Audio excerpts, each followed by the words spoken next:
राजा अजातशत्रु का राज्य बहुत अच्छा चल रहा था। किंतु कहते हैं ना कि समय हमेशा एक जैसा नहीं रहता। ऐसा ही अजातशत्रु के साथ हुआ। राजा कई मुश्किलों से घिर गए और उन मुश्किलों से बाहर नहीं निकल पा रहे थे। उन्होंने कई युक्तियां अपनाई, लेकिन असफल रहे। एक दिन उनकी मुलाकात एक तांत्रिक से हुई। राजा ने तांत्रिक को अपनी मुश्किलें बताईं। तांत्रिक ने राजा की बातों को ध्यान से सुना। फिर उसने एक उपाय बताया। तांत्रिक ने कहा, आपको पशु बलि देनी पड़ेगी, तभी आपकी मुश्किलों का समाधान होगा। पहले तो राजा काफी सोच विचार में पड़ गया, लेकिन उन्हें जब कोई भी रास्ता न दिखा तो उन्होंने तांत्रिक की बात मान ली। तांत्रिक के कहे एक बड़ा अनुष्ठान किया गया। पशुओं को मैदान में बलि के लिए बांध दिया गया। संयोगवश उस समय महात्मा बुद्ध राजा के नगर में पहुंचे। वे उसी स्थान से गुजर रहे थे जहां पर राजा ने अनुष्ठान कराया था।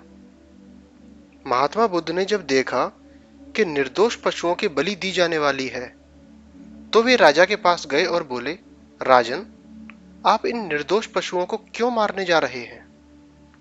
राजा बोले, महात्मा जी, मैं इन्हें मारने नहीं, अपितु राज्य के कल्याण के लिए इनकी बलि देने जा रहा हूं, जिससे सारे राज्य का कल्याण होगा। महात्मा बुद्ध बोले, क्या किसी निर्दोष जीव की बलि देने से किसी का भला भी हो सकता है? थोड़ा सा रुककर महात्मा बुद्ध ने जमीन से एक तिनका उठाया और राजा को देते हुए बोले, इसे तोड़कर दिखाएं। राजा ने तिनके को 2 टुकड़ों में तोड़ दिया। बुद्ध बोले, अब इसे पुनः जोड़ दें। राजा बोले, महात्मा जी, यह आप कैसी बातें कर रहे हैं?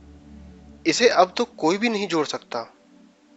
तब बुद्ध राजा को समझाते हुए बोले, राजन, जिस प्रकार इस तिनके के टूट जाने के बाद आप इसे नहीं जोड़ सकते, ठीक उसी प्रकार जब आप इन पशुओं की बलि देंगे तो यह निर्दोष जीव आपके कारण मृत्यु को प्राप्त होंगे और इन्हें आप दोबारा जिंदा नहीं कर सकते, बल्कि इनके मरने के बाद आपको जीव हत्या का दोष लगेगा और आपकी मुश्किलें कम होने के बजाय और कहीं अधिक बढ़ जाएंगी।